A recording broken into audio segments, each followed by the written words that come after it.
As we are now in the third of our series of sermons on stewardship, this is the one where both intern Rita and Pastor Nate had tremendous bread passages with the feeding of the 5,000 and seeking Jesus because he was looking for bread. And so when it came to the third, they kind of looked at me and said, you really need a bread stewardship sermon in order to be able to have all of this work out just so.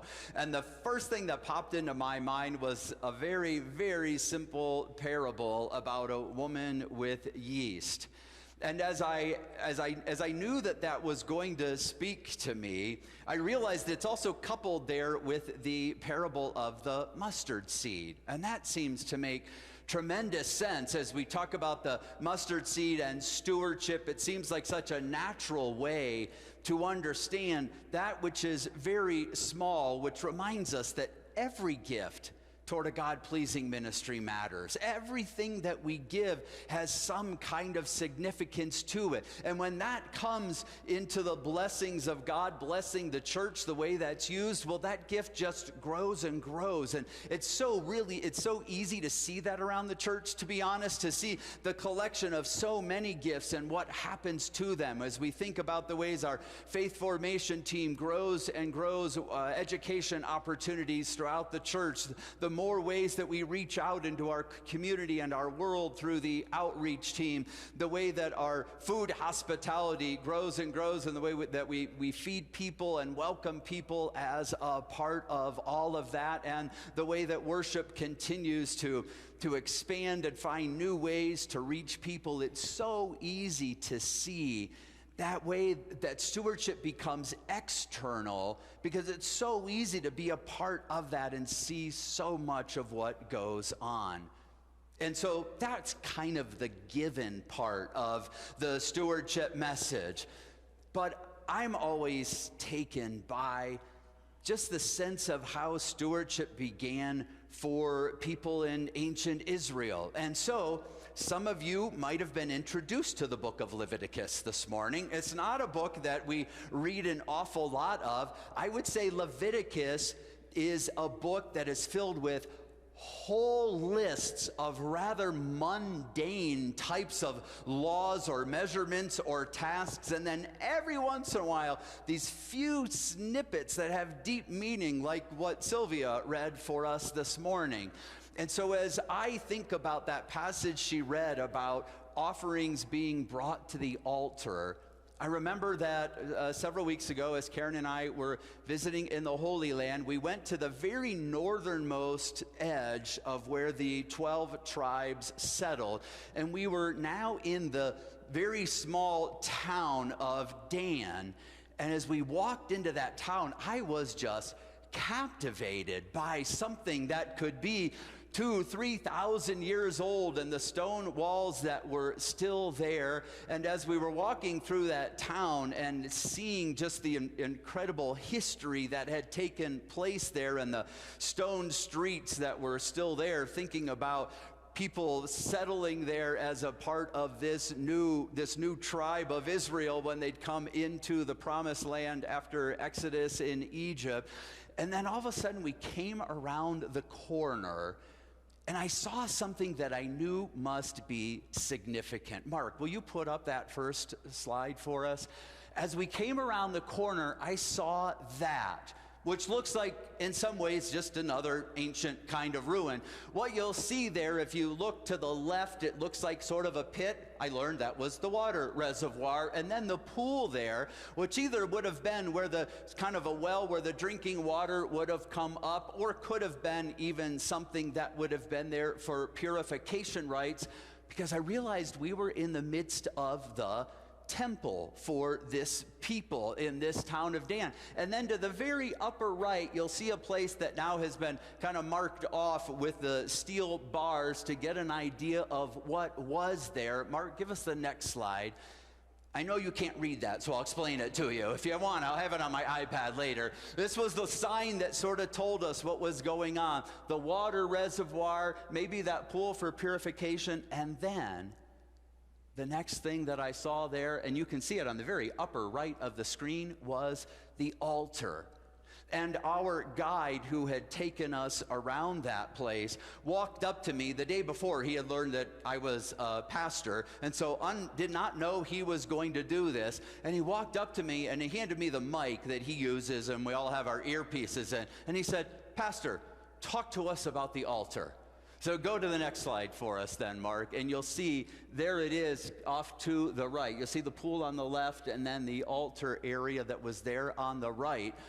And all of a sudden I was like, I'm there with my seminary professor, the Bible professor, and all of these students and other pastors who are gathered, and he handed me the mic and said, "Tell us about the altar." And all of a sudden I remember saying, the altar was a place where people understood a connection to God. It was a place where they freely gave their offerings, a place where they came and brought the very best of themselves to lay before the altar, where it's a place where incense would have been added and that pleasing odor rising up to God, just what we heard Sylvia read for us from the book of Leviticus. But I said, it's interesting if you think about being in this space and what that meant for those people, but here in the Denver metro area, if you drove Arapahoe Road east of I-25, and you were thinking about driving along that road, and somebody who might just be dropped down in the midst of our culture and asked somebody, "What do we worship?" If you were traveling east on Arapahoe Road from I-25 for a little while, you might think, these are a people who worship cars, because they are one after the other down that space. And it's true, we use cars for transportation, and some people really, really like their cars. But I was taken back to the place where it says, here's where we understand true worship. Here's what we understand what it means to turn over something of ourselves and know that God makes it holy. And that's what I'm so captivated about the idea of the altar. For the people of ancient Israel, and even for us today, we realize that our gifts given over to God through the power of God are made holy. You can take that down now if you want, Mark. If you want to see some of those photos later, just ask me about them. When the people brought their gifts to the altar, they knew that something special was happening to them. They knew that they were going to be transformed. But that's when we get to that parable of the leaven, which is just a little bit different now, because it would seem like so much of this becomes so much a part of that parable of the mustard seed, of what God can do with our gifts. And so one of the resources in my office is called the Interpreter's Dictionary of the Bible. And so after reading the parable, I went, I want to just see what they say about yeast. So I went in and I opened up to the Wise and I looked at yeast, and all it said was, see leaven, because the word yeast doesn't actually really appear in Hebrew or in Greek, but the word leaven does. So I jumped back into the L's. And this is what it tells us. The beginning sounds kind of like a dictionary, of course. Any substance which is added to dough or liquids to produce fermentation. A portion of fermenting dough reserved from a previous batch to be used for this purpose, which I went, oh, so this leaven is not like the Fleshman's yeast that we use today, but they would save over a portion of the dough that had leavened, and that got remixed in again. It was kind of like ancient friendship bread, you know, the sort of sourdough thing that comes up about every 5 years, and people feel like they need to buy a new refrigerator just to store all of it that they're getting from their friends. This is kind of how leaven was used. It was used and passed on. You saved a little bit over. But then I got to this point. An element or a mixture which could temper, moderate, debase, or corrupt, but which changes the whole by a progressive inward operation. So the whole of what is there is changed by an inward operation. I thought that's exactly what stewardship is. Stewardship is a way of us understanding that what happens, and remember, Jesus talking in this parable is talking about the kingdom of heaven. The kingdom of heaven is like a woman who took leaven and mixed it in with 3 measures of flour. I don't think it's an accident that it was 3 measures of flour. Maybe that was rather common in Jesus' day, but I think along the way, Jesus was always trying to get us to be thinking in terms of the Trinity and Father, Son, and Holy Spirit, and understanding that when we take something that we've set aside, this leaven, and we mix it in with 3 measures, that the fact is we are changed internally. And that's really the biggest gift of stewardship. Is not simply the fact that we can see what happens externally, like a mustard seed growing into a wonderful bush or even a tree, but also it's what happens in us, that we are changed by something that moves in our own soul, that is stirred in our own spirit.